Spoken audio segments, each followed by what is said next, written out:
आज अधिकारी जो है दलित के, पिछड़ों के, महिलाओं की लाशों पर चढ़ करके फेक एनकाउंटर कर रहे हैं, उनकी लाशों पर चढ़ करके फेक एनकाउंटर कर रहे हैं। किस लिए कर रहे हैं? क्योंकि सरकार उनको मेडल देगी, सरकार उनको टिकट देगी, सरकार उनको कहीं बड़ी जगहों पे जो है चेयरमैन बना देगी, सरकार उनको मनचाही पोस्टिंग देगी। शायद इस वजह से उन अधिकारियों को बढ़ावा मिल रहा है। अध्यक्ष जी, ये सरकार मिट्टी में मिलाने की बात करती है। आज धरातल पे कौन मिट्टी में मिल रहा है? आज धरातल पे वो सोनकर समाज के मां की कोख मिट्टी में मिल गई।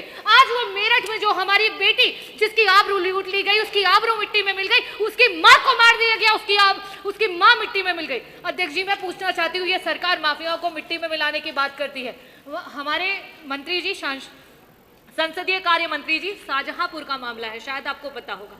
एक सब्जी विक्रेता अंचल कुमार सब्जी बेच रहा था, उससे यह पूछा जाता है कि तुम्हारा बाप कौन है, बताओ तुम्हारा बाप ठाकुर है कि तुम्हारा बाप जाटो है। ये बोल बोल करके उसको लाठी मारी जाती है। इन जैसे लोगों के मनोबल को आप लोगों ने मिट्टी में मिला दिया। पुलिस सरकार की बेलगामा होती चली जा रही है। आपके एनसीआरबी के आंकड़े खुद बता रहे हैं कि उत्तर प्रदेश आज देश में पुलिस कस्टोडियल डेथ्स में नंबर 1 हो चुका है, फेक एनकाउंटर्स में नंबर 1 हो चुका है। इन सब को स्टॉप करने के लिए, इन सब पे रोक लगाने के लिए क्या इस प्रदेश को एक होम मिनिस्टर देगी? मंत्री जी को बता दो क्यों दिक्कत होती है सरकार? आप बोलिए, आप बोलिए, नहीं आता। आप बोलिए। खटिकों की मौतें हुई हैं, उसमें सरकार को क्यों दिक्कत होती है जवाब देने में? आप बताइए। अरे खटिक की अगर मौत हुई है तो जवाब दीजिए। 4 बच्चे मर गए, माँ की नहीं, आप गुजर गई, आपको जवाब देने में क्यों पीड़ा हो रही है? आप बोलिए। क्यों पीड़ा हो रही है आपको?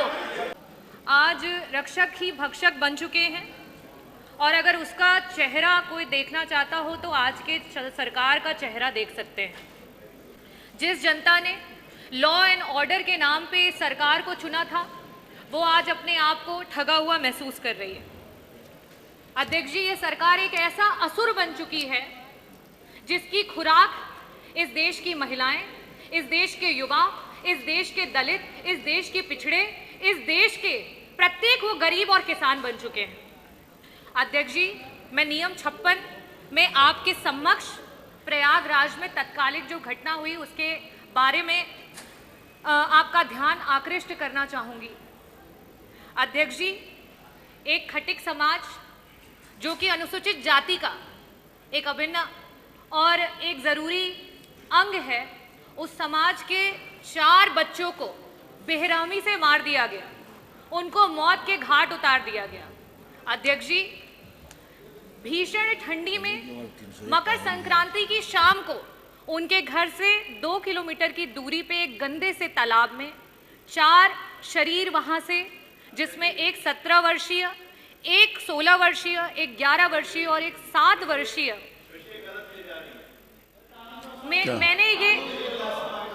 मैंने ये नोटिस में दे रखा है। अध्यक्ष जी, ये मैंने नोटिस में दे रखा है, उसका जवाब आ जाएगा, नोटिस में लिखा हुआ है। अध्यक्ष जी, ये मेरा नोटिस में है, वो जवाब में आना चाहिए।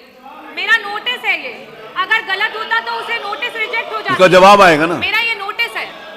अध्यक्ष जी, आप बोलिए, आप बोलिए। अध्यक्ष जी, करण सोनकर, प्रिंस सोनकर, प्रतीक सोनकर, प्रियांशु सोनकर, इन 4 बच्चों की लाशें 1 दिन के बाद पूरे पुलिस के द्वारा बरामद की गई। इनके शरीर पे, इनके तन पे एक भी कपड़ा नहीं था, और एक गंदे से तालाब में, जो कि अवैध खनन का तालाब था, उनके घर से 2 किलोमीटर की दूरी पे, और उस तालाब से उनके शरीर को पाया गया।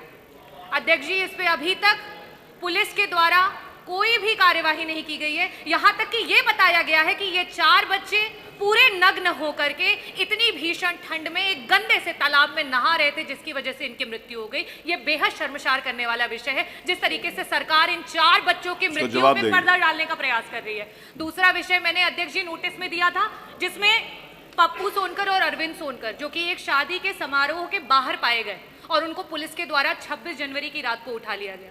26 जनवरी की रात को उठाने के बाद 28 जनवरी को दोनों को गोली मार दी जाती है।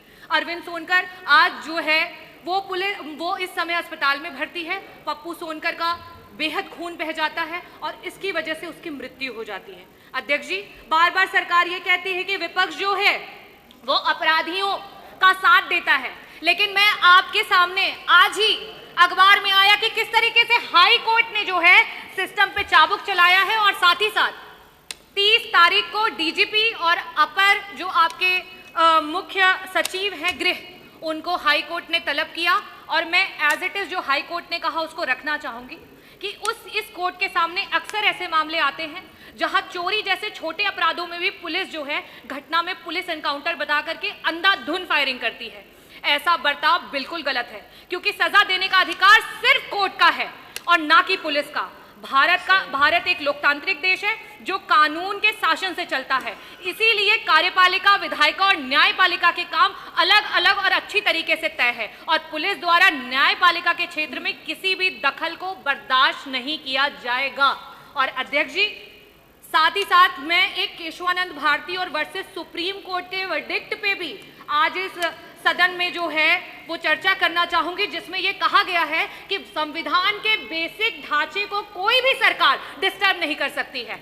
जो आपका संविधान का बेसिक ढांचा है वो कहता है एग्जीक्यूटिव, जुडिशरी और लेजिस्लेटिव तीनों के अपने अपने कायदे, कानून और नियम और कार्य हैं। लेकिन आज कमिश्नरेट क्या कर रहा है? आपके जो कमिश्नरेट है, क्योंकि ये प्रयागराज कमिश्नरेट की घटना है, वहां पे पुलिस ही FIR करता है, पुलिस ही सजा सुनाती है। ये किस तरीके के नियम और कानून ये सरकार फॉलो कर रही है? अध्यक्ष जी, आज उत्तर प्रदेश लूट में, डकैती में पुलिस जो SC ST के खिलाफ हो रहे अत्याचार है उसमें नंबर 1 हो चुका है, महिलाओं के साथ हो रहे हैं अत्याचार में नंबर 1 हो चुका है। अधिकारियों का विधायिका के प्रति, विधायक के प्रति, यहाँ तक कि नगर जो न्यायपालिका है उसके प्रति ना तो कोई आदर रह गया, ना कोई सम्मान रह गया। अध्यक्ष जी, विकास जाटव जैसे लोग जब अमरोहा में मंदिर में जाते हैं तो उन्हें गोलियों से भून दिया जाता है, उन जैसे बच्चों को आपने मिट्टी में मिला दिया है। अध्यक्ष जी, KGMU जैसी संस्थानों में जिस समय भारतीय जनता पार्टी के गुंडे जाकर के वहां पे गुंडागर्दी करते हैं और सरकार के द्वारा उन पे रोक नहीं लगाई जाती है, इस तरीके के बड़े बड़े संस्थानों को इस सरकार ने मिट्टी में मिला दिया है। अध्यक्ष जी, मैं सरकार से ये मांग करना चाहती हूं कि जिस तरीके से आज इस सरकार में जातिवाद चरम पे हो चुका है, जिस तरीके से इस सरकार में आए दिन गोलियां चल रही हैं, आए दिन फेक एनकाउंटर हो रहे हैं, आए दिन महिलाओं के प्रति जो अत्याचार है वो बढ़ते चले जा रहे हैं, जिस तरीके से दलितों को मारा जा रहा है, मैं सरकार से पूछना चाहती हूं कि सुप्रीम कोर्ट, जो कि हमारे पूर्व जो DGP थे Prakash Singh ji versus supreme court का जो केस है, उसमें वो ये कहते हैं कि अगर जो पुलिस है वो बेलगाम हो जाएगी, पुलिस की अकाउंटेबिलिटी खत्म हो जाएगी, तो इसी तरीके की चीजें आपको धरातल पर देखनी पड़ेंगी और इनको रोक लगाने के लिए हमें डिस्ट्रिक्ट लेवल पे डिस्ट्रिक्ट ग्रीवांस कमिटीज जो है उनका गठन करना चाहिए। क्या सरकार इसके बारे में सोचेगी?